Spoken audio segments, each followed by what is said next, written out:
Yep.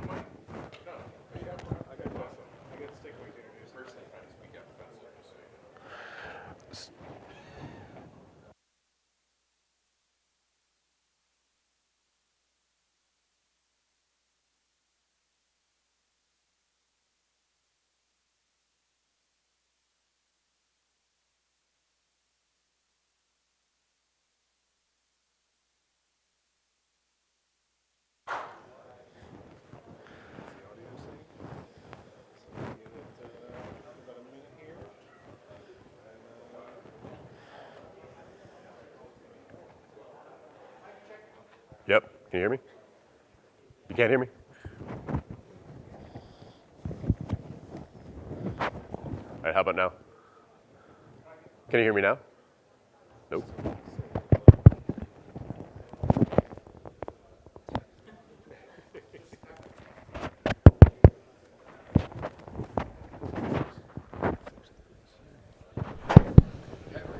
All right. Oh dear, more hecklers. Awesome.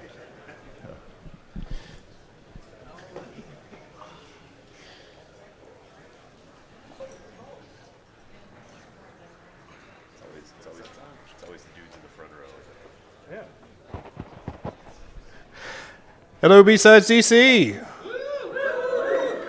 That's good energy for an end of Sunday kind of talk. So, all right. Well, here's Stuart. He says he doesn't have a cool hacker name, so I just have to introduce him as Stuart. So, Stuart, take it away. Thank you. No, I have a dorky hacker name. I've been told by my wife. So, anyways, hi. I'm Stuart McMurray. Thanks for coming to the talk on a Sunday afternoon. This is actually usually after hangover time, so I think we're probably good there. I'm a red teamer at IronNet. Pardon me. I'm getting cold, apparently. All right, let's try this again. Hi, I'm Stuart. I'm not carrying the plague, as it turns out. I'm a red teamer at IronNet, sort of doing Unix and networky things. Twitter, GitHub handles, that's a Twitter QR code. What you really want to do is point your phone at a QR code that a hacker puts in front of you. Worth mentioning, I'm not affiliated with Nmap, tcpdump, Wireshark, or really anybody whose great tools we're going to be using for this talk. Real quick, can the guys in the back hear me? Mike is maybe. I have an up button.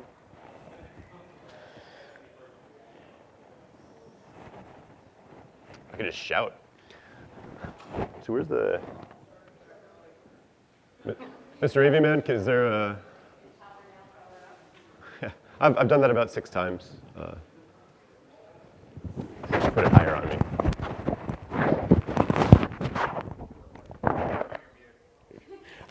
Thought about that. All right, can you hear me in the back now? Awesome. Thank you, Mr. AV dude. All right, so now that we can hear me, we get to the important bit that the views, my company would like me to tell you that the views in this talk are not my company's views.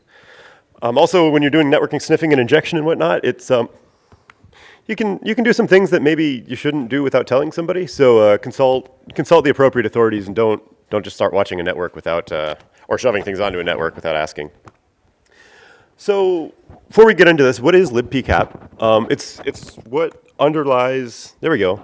It's what underlies Nmap, Wireshark, bits of Nmap, Wireshark, tcpdump, so on and so forth. It really is just an API, a nice abstraction layer over layer 2 sniffing and injection. The genesis of it was in the 80s at Lawrence Livermore, and they were like, hey, we have some bugs in just ARPANET at that point. We have some bugs in our network stack. We don't really have a great way to watch it. Like you can hook up a debugger to code, but it's not really so much on the network stack. So like, all right, well, we'll just write an API. And nowadays what it does is it abstracts away the low-level interface to your network card, low-level programmer interface to your network card to a nice little platform-independent, interface. You can use packet sockets in Linux. You use BPF devices in the Unix world, in the BSD world. On the Windows world, it uses NDIS. It's a little wonky on Windows. It supports like 100-odd platforms. It's really cool. It's a C library. Just about every language I've looked at has some sort of foreign function interface for it, to varying degrees of ease of use. And if you're, just further reading, tcpdump, Nmap, GitHub, Google's Go packet library is quite nice in the Go world. Scapy is really cool. It just gives you a Python interface to almost all things network, so it's really easy to just test things, proof of concept things. So what we have, all right, we have our power strip mic'd. So what we have graphically is we have our application. Just my pointer. Cool. So we have our application sitting there, and it's attached to the NIC. Notice the firewall is here. So what we have is comms come in over here. Our PCAP application gets notionally, now in real life, it's not actually exactly like this, but notionally, you get frames from the NIC, and you can do whatever else in application land, and then it handles the kernel and the firewall. So it sits you outside the firewall. It's almost like NIC level access to the network, which comes with some ups and downs. All right, so why would we want to do this? What are the ups? Well, on the C2 side of things, on the red team side of things, HTTP is well known. It's really easy to use. There's libraries everywhere for it. Unfortunately, defenders know it very well. It's very easy for them to look at. There's libraries everywhere for it. So it's, it'll work most of the time, especially if you domain front out. You'll probably win, but every so often it's like somebody is looking really hard at that. Speaking of domain fronting, that actually works really good just about everywhere, except when the provider turns off your thing. It was a Friday. I was giving some demo to some math nerds using Google's DNS domain fronted to YouTube. The Monday I was at a client side. Oh, dudes, I got this great demo. Here, let me show you, and it would not work. I was like, yeah, DNS over YouTube. So just roll your own. Works quite well. You could use DNS tunneling for C2. It's quite nice and slow. Sometimes it gets caught pretty easily if you want to go fast. So maybe just roll your own.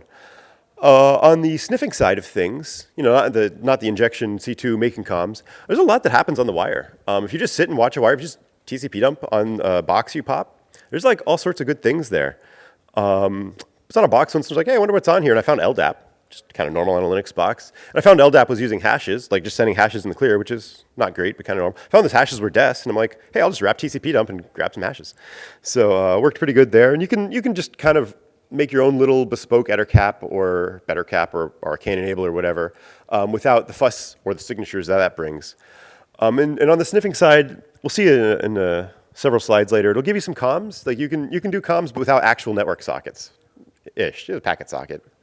Also, I've just fiddled around with, we'll just say send out packets, but with a source that's not the box. The defenders are like, hey, where'd that come from? And you're like, I don't know, sorry. You can just totally roll your own protocol pretty easily, and the defender's like, hey, IPX, that doesn't exist anymore. And you're like, you're right. More importantly, none of this shows up in netstat. So host-based defenses are like, easy. Well, that's cool. This is one of those talks this morning. All right.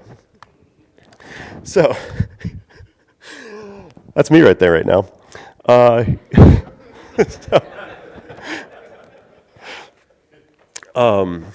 How do we use this? Man pages are your best friend. tcpdump's man pages are actually really good. They're really helpful. The OpenBSD man pages for PCAP actually are quite well. Are quite well done. Failing that, just a quick Google search. So using the library, stepping through the API, it's C, right? So that's 6 function calls later, and you're like, hey, I could have done that one line and go. But 6 function calls later, first thing we do is we attach to an interface. We say, I want to sniff on this interface, or I want to inject through this interface. PCAP Open Live is one way to do that. We'll see the other one in a second. You give it the source interface, you give it how many bytes you want to grab off the wire at once. Promiscuous mode was cool back when adapters were like, hey, I don't care about this packet, so I won't tell the kernel. Nowadays, we don't really do that so much anymore. Give it an error buffer to handle errors. By the way, as I go through the API calls, I'm just going to skip mostly over how you do them, the examples. Slides are on Twitter, so if you would like to go back, the great reference, it's about what that looks like. The other way, aside from attaching to a device, the more modern way is using PCAP create. So you create your PCAP handle, tell it what to attach to. Set some options. You can set the promiscuous mode, or if we're going to turn on RF monitor mode for aircrack-ish things. You switch it on, activate it. Looks like this in, more or less in real life. So we're going to attach to EM0 and set the snapshot length to 150 bytes. So maybe we don't care about the rest of the packet and turn it on, activate it. All right, one of the nice things that PCAP gives us, or the underlying subsystems give us, and then PCAP just wraps it nicely, is it's actually a virtual machine, believe it or not. It's like a bytecode interpreter. That bytecode will determine whether or not the packet's processed, so sort of a fail early, return early so you don't have to process everything. Reduces your processor load, which means that your malware is less likely to get caught. You just send it in as a string, and it's the same BPF filter we give to Wireshark or TCPdump, TCP port 80 and source address, whatever, or source host, whatever. So you set it on the PCAP device, compile it, set it as a filter, and then free the memory, C being not garbage collected. This is what it looks like, so compile it. We'll just look at TCP port 80. You get layer 2 frames when you TCP dump, or excuse me, when you libpcap. you get layer 2 frames. So one of the things you have to do is figure out the layer 2 size. You almost never care about that. You might, but you almost never do. And also, you're not really guaranteed to get Ethernet. It turns out that if you're dumping on loopback, you'll get a different size layer 2 header. If you're dumping on the any virtual pseudo interface, you'll get a strange layer 2 header. So PCAP data link, valid name and description will give you a nice way to get that. Looks about like that. Okay, so now we've done the legwork, the boilerplate, so to speak. We've attached to our interface. This is the interesting bit, so we'll loop over it. So we give a callback function. That's where our application stuff actually ends up, and looks like that. So you're taking a user, because it's C, just like, hey, give me the memory I need, and it'll give you the packet header as well as the packet bytes itself, starting with layer 2. So you write that and you start looping and handle packets as they come in. Looks like this. The return errors are a little weird, but it works quite nicely in real life. And then a handler looks something like this. So we'll look at the, maybe we'll get the length of bytes on the wire, or excuse me, the length of bytes on the wire, the length we've captured. They're not always the same. So you might get a truncated packet, heads up for that. Last thing we're going to look at, PCAP inject to send packets onto the wire. This is how you make your strange protocols, or this is how you're like, hey, here's a packet from an address that doesn't exist. Hope you don't mind. It's really simple. You give it some memory and the PCAP handle you've created, and it puts it on the wire. So you're responsible for all things layer 2 and layer 3. And it just goes. So it's pretty unforgiving if you do the wrong thing. You can oops a network, so don't do that. A couple other handy things when you're writing this. PCAP lookup dev will give you a capture interface. If you don't know what or PCAP final devs will give you the capture interface. In the Unix world, it's easy. It's ETH0 or EM0 or something. In Windows, the interface names are very long, and they have friendly names like Ethernet Adapter Pro 110 gigabit, or they have like UUID, or GUIDs, I guess, in the Windows world. They have UUIDs on them. So those, and you can give, especially with find all devs, you can give your user like just, hey, select one of these adapters. Being layer 2 and layer 3 is up to you. Packet checksum calculates a nice little library. It'll calculate your TCP, UDP, and ICMP checksums. So you just like say, hey, here's my packet, go. And it'll add the checksums in there. Scapy is worth mentioning again. It's a library that takes care of just about all this for you. So if you're proof of concepting things, or I had a dude who's like, hey, can you like actually really send data out with ICMP? And I'm like, yeah. So Scapy. When you're processing packets that you get when you PCAP loop in your handler function, instead of having to calculate offsets to the various header bits for you manually, most Unix systems, and I think the PCAP library in Windows gives you a whole bunch of structs that you can just point memory to. It's like, hey, struct starts here, and that's where your offsets are. So it's really easy just to grab, like, take struct IP, and it's the IP checksum or something to grab it out of there. All right, so notionally, we've written some code. How do we actually use it? Compiling it in is pretty simple. Just link in libpcap like you'd link in any other library. It's lpcap. Assuming your import paths and whatever are set up on Debian systems, Debian-based systems, you know, apt-get pcap dev or libpcap dev or whatever. Sometimes installed in the target world as well. So when you put a thing on target, it's good to say, hey, is this, you know, is pcap actually on here? Just statically link it. Solves those problems. Statically link pcap into your binary. It's just a library that wraps a system call. So whatever. PCAP sources are at tcpdump.org, latest releases. It's not a bad idea to grab the latest one so that you know that your PCAP-enabled application or malware is using the version of the library you expect. A couple tricks in C that I've come up with. Compile time config, just use macros for that. D-thing, D-something, D-interface, D-device.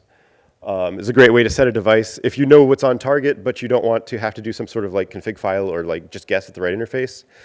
And it's also really handy to use a constructor function. If you're shoving a shared object into memory, a constructor function is a great way. Just fork a couple spawn a couple threads, and it will save you a lot of pain. All right, so now we've built it notionally. There's a couple ways we can run it. Standalone binary. If we're going to just run it as a program, as a process, you typically need root. On Linux, you need capnet raw. On Windows, depending on how the library is installed and interacts with NDIS, you might need administrator, you might not. It's a good idea to drop privileges, especially if you're taking a PCAP or a BPF filter from a user, because compiled bytecode is always a great place to find exploits. And when you put it on target, it's not a bad idea if it's a Unix target to run LDD on it and see if the libraries are actually there. And if it's not, it'll say, hey, library missing or library wrong version or whatever else. Then you build it statically or bring your own.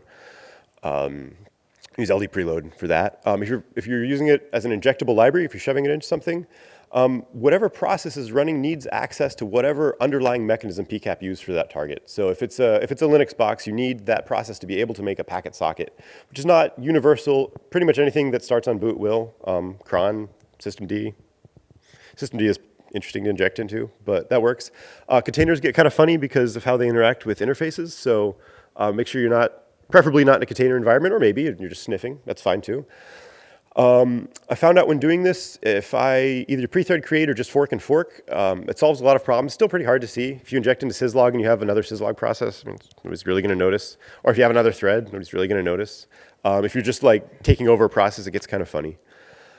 If you're using LDSO preload to inject and you're doing something like catching a trigger packet or you're sniffing something, just like sniffing the wire, turns out that loads into every process. So like 600 callbacks later, you're like, oh, hey, maybe I should not do that. LD preload can get you around that nicely. All right, so we'll have a quick demo. We'll just send hello world as a layer 3 payload. So like instead of IP, we'll just have hello world. And we'll send it to the broadcast interface. What we'll do is we'll use a preprocessor macro to select the interface we're going to use, so we're not going to have anything runtime selecting it. And this will all work in as a constructor function. So we inject it. The constructor function spawns a thread, I think, as I recall. But there's no main function, so it's a little weird like that. There's a source for the little demo. It's also online as an ASCII cast. And it looks like this. So we'll pull PCAP down, unpack it, compile it. This is unfortunately what happens when you build libpcap. I found that just about every one of these I've looked into has been okay, but it's not necessarily what you're hoping for. So we'll build down the source, save it as pcap hello world, and this is what it looks like. So what we're going to put on top of our Ethernet frame, hello world, we will, hey, go back. Well, we've defined a device with the macro, so we're going to pause in time. And then this is how you roll a frame. So we'll just, make a buffer, a pretty large, where'd it go? Here we go, we make a buffer. It's just enough size for an Ethernet header and our hello. Hello, it says defined macro, sure. We'll cast that, or we'll point that at an struct ether header, so we don't have to figure out where to put in the source and dest MAC addresses. So we do that, just like that. It's pretty easy. We'll set the ether type to chaos, just in case somebody has a Lisp machine running around, and copy in the hello. So open a device, PCAP open live, just like that. That's ETH0, I think. Send it out with PCAP inject, and that's it. Notice that was in it, or in a constructor function. Main just returns. So that way, it's a nice little trick so you can use the same code as an injectable library and as a standalone binary. There you go. So we'll build it. It builds nicely. It's there. It's a shared object. So we built it with, never mind. Where are we shared object? Anyways, it's dynamically linked, so we have to make sure that libc and whatever else are on target. But we linked in statically PCAP. Right there. So it's a nifty way to not have to deal with entire static linking, but you get your library in there. Alternatively, we can build it the hard, old school way as a library. There we go. But still, libpcap is there, even though it's a shared object file. Just nifty way. And we'll tcpdump in the background. So we'll look for anything not IP, because chaos, or IPv6. And we'll put that in the background, because tabs are hard with eskinema. Run our little thing, there we go, and we see that tcpdump says, yes, there is some strange ether type. We have a hello world out, and that's injection in a network. It's really quite simple. Shove it into a library as well. Notice it goes into the library, it works, but because we set it as a constructor function and not in main, works quite nicely. Downside, of course, is it's a little easy to find if you're digging through memory maps. So there we go. We'll close that, and it's like it never happened. Cool. That's the demo. Okay, so that's cool. It's a neat little demo. You can put hello worlds on the wire. You can make your blue team wonder what on earth you're up to. There's a couple like actual useful things you can do with it. So number one, sniff the wire. I mentioned when I found that Unix box with LDAP. By the way, I had like 16,000 different sets of creds off of that. It was awesome. Which also meant the blue team, when I was using them, I was like, hey, what if I just try them all? I was like, what are you doing, dude? But anyways, we'll just sniff the wire. And nowadays, most things use encryption, they say. It turns out they don't, actually. Turns out banks really like FTP to send transactions, like batch transactions between each other. Not SFTP, not FTPS, like just FTP. So if you're on a box where you can see this, you're either on an endpoint and you can see the endpoint comms and that's your FTP or something like it, or you just found yourself on a router that's running some friendly version of an OS that you can shove code into, see what you can find. So we'll have a very contrived scenario here. One of the things we're going to do is we're going to narrowly filter. One of those days. We're going to narrowly filter just to look for push packets. So no SYNs, no UDP, nothing like that. And that just keeps the resource consumption low, especially if you're on some small routing device. You don't really want to do that. Tools that do this already, tcpdump and dsniff are very old. Same with tshark, very old. And they, you can wrap it pretty simply to do most of this. Sometimes you want your own bespoke code. We'll use this tool called Telnet Watcher. It's online. There's the source. And it watches the network. Actually, I wrote it when I had a Telnet honeypot going. I was like, hey, I wonder what these dudes are actually doing. So yeah, we'll just watch Telnet. tcpdump will work in a pinch. It's written for OpenBSD. You can compile it for other things fairly easily. But I've learned not to put malware straight usably on the internet because it turns out it gets used. SSH worms are really popular, by the way, just to let you know. So our little cookie scenario here, we've landed on a host. It's FTPing batched financial transactions off, and we've got root. It looks a bit like this. So we're some transaction transfer box running an FTPD, and our lead hacksaws, we're on this box, and there's some bank and SSH comms going to be around there. There we go. So we're on target as root. We'll just start this thing. You can get whatever options. In real life, you probably want most of these to either be good defaults or baked in at compile time. But we'll watch port 21. We'll watch the interface VIO0. If we were making a BPF filter, that's what it would look like. We're not, obviously. So there we go. And we see somebody's already starting to come in. So we see Banker Joe and his neat password. So that's already a win. We've got a transaction. We've seen him batching some transactions. That's cool. So that's neat. We can also do something like this. So we take, we just happen to find that an IDRSA key. We found it mount root, so probably somebody doing something funny with NFS. And we'll just exfil that. We'll use Telnet Watcher to catch it. I'm doing this notionally on another box. There we go. We've wrapped it with a bunch of X's so we can grep it out pretty easily. And now we have his SSH key. Okay, that worked. So a little bit better grepping. And we got an SSH key just by watching the password line. We've had to have been on the other server to do that, of course. So that was cool. Another thing you can do is socketless comms. So if you do not, for whatever reason, want a socket there, there is a socket, of course. There's the packet socket, which you can see in SS if you really ask for it. Netstat, on the other hand, you can't. So I was at University of Wilmington, helping their CCDC team. I think we have Wilmington dudes. There we go. Yeah, I was helping their CCDC team. And they were like, they figured out if they run netstat peanut constantly, they'll see anything with a network connection. And the target had like SSH and FTP or SSH and something. It's like not a rat, basically. And they're like, hey, if it's not SSH and whatever that thing was, kill it. And I was like, well, okay, so I need no socket with network comms. That works. So what I came up with the idea was just I would use PCAP to sniff the network. And if I got a packet that looked interesting, I'd use it. So it's cool. Wrote a tool called PCAP knock. It's on the internet there, source. And what it'll do is just sniff the wire and look for something interesting. It'll look for something that says command, and a command to run, and the word command, or callback, an address to call back to, and a callback. It's nice and injectable. It runs standalone. It's cross-platform. It's not weapons grade. I was talking to a fellow yesterday, and he's like, hey, man, this tool of yours is really great, except when I try to inject it into systemd, and then it crashes the box. And I'm like, it's not weapons grade, but cool. So we're gonna say we already have the log server run compromised. We've got root, and we're going to try and get a callback based on what we can send to the transaction transfer box. So we're us. We're going to try and log into this box in such a way that the syslogd server will call us back.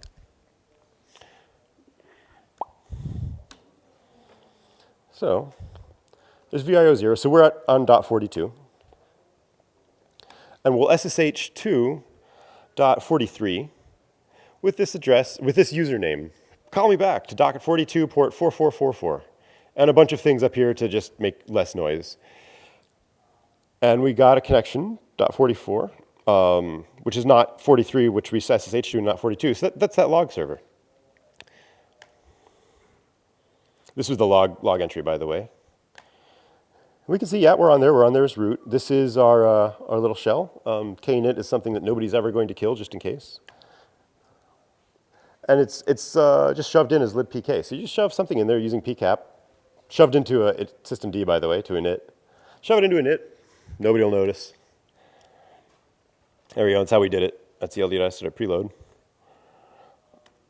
So, and this is what it actually looked like on the wire. There was a syslog message that said invalid user callback. That syslog message was on the wire. So PCAP picked it up and used that to figure out what address to call back to.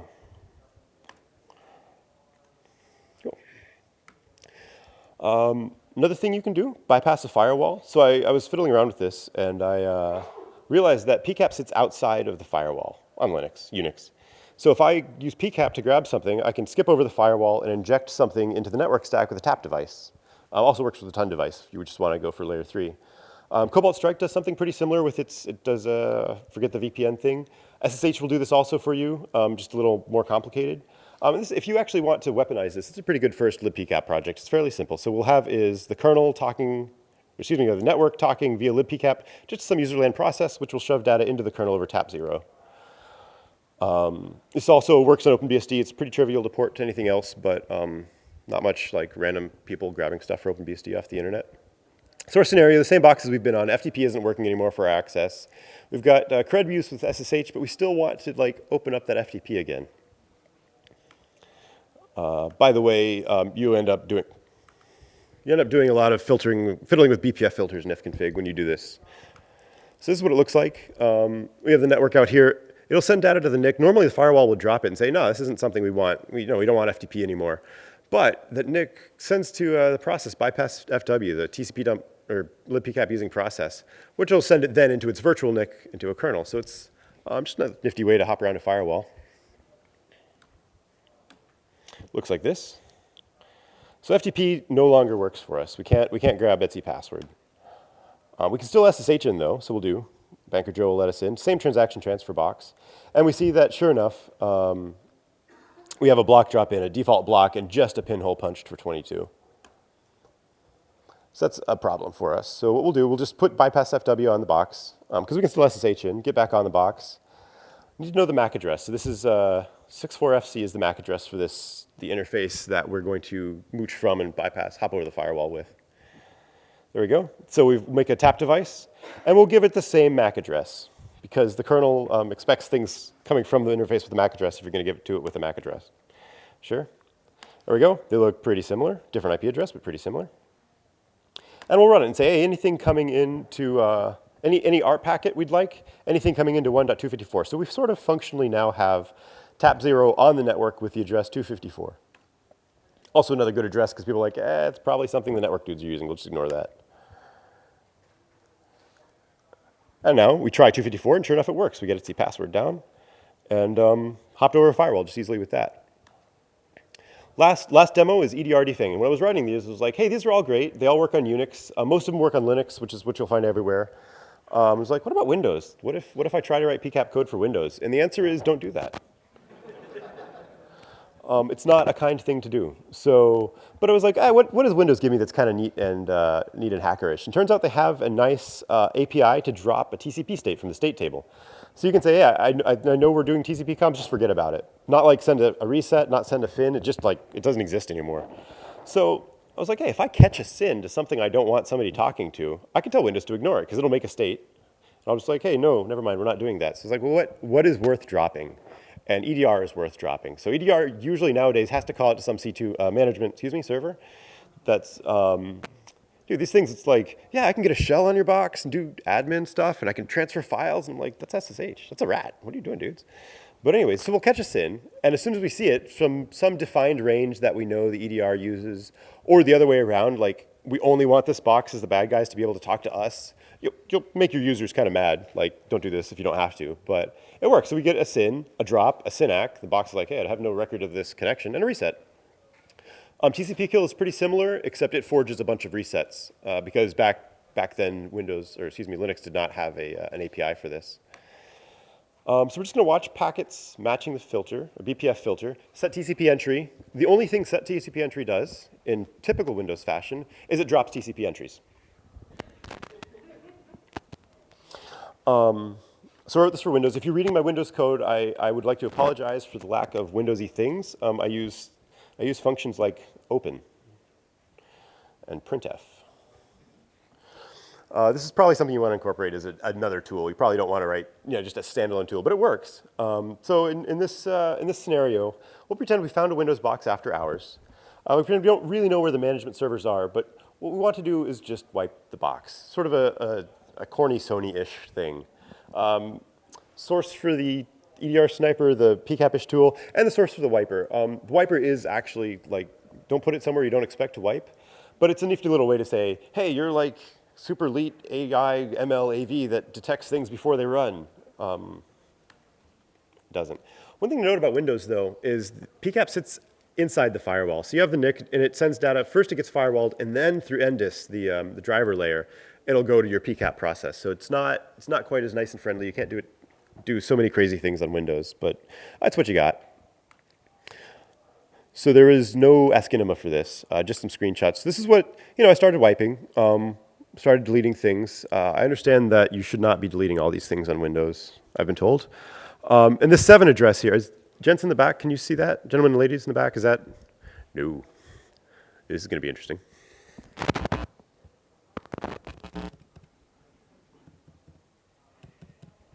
Hey, that didn't work. Well, that's cool.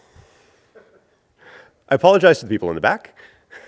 You'll have to take my word for it that this address is, and I graded it out, but it's the address of the servers for whatever. I just Googled best free malware, or best free anti-malware 2019 or something, put it on the box, and that was in fact their address, and it's trying to get out. Meanwhile, we're losing loads and loads of data. I've also been told that things in C Windows you shouldn't really remove from a Windows box, and I tried. And the AV was like, hey, C2 server, or AV server, can I let this happen? And the server didn't say anything, so sure, why not? I'm also told that C Windows system.ini is not something you're supposed to remove. Windows tied up, it worked, and then Microsoft, Windows itself started calling out to Microsoft addresses. And I was like, maybe we don't do that. So that happened. All right, so in summary, if you're gonna use PCAP, and I recommend it, and it's a neat thing to learn just how networking and how things work under the hood with a little bit of abstraction layer. You got to attach to a device, so either PCAP open live or PCAP create, set, and activate. It's usually good to set a BPF filter. You don't necessarily have to, but if you're going to do it, compile the filter, set the filter, and free the memory. Depending on what you're doing, it's usually good to grab the data link type, and then sniff and inject. Off you go. I'm not going to read this, but it's good reference for how you can compile it. Likewise, reference for how you would execute it. A couple ideas. So it's like, hey, if I had an intern, what would I say? Hey, intern, here's a cool thing to learn PCAP. So a VPN device, like we showed in a couple demos ago. Take your favorite rat, add EDR sniper. And it's not necessarily a C-specific thing. So if you're using one of the nifty Go frameworks nowadays, add it in there.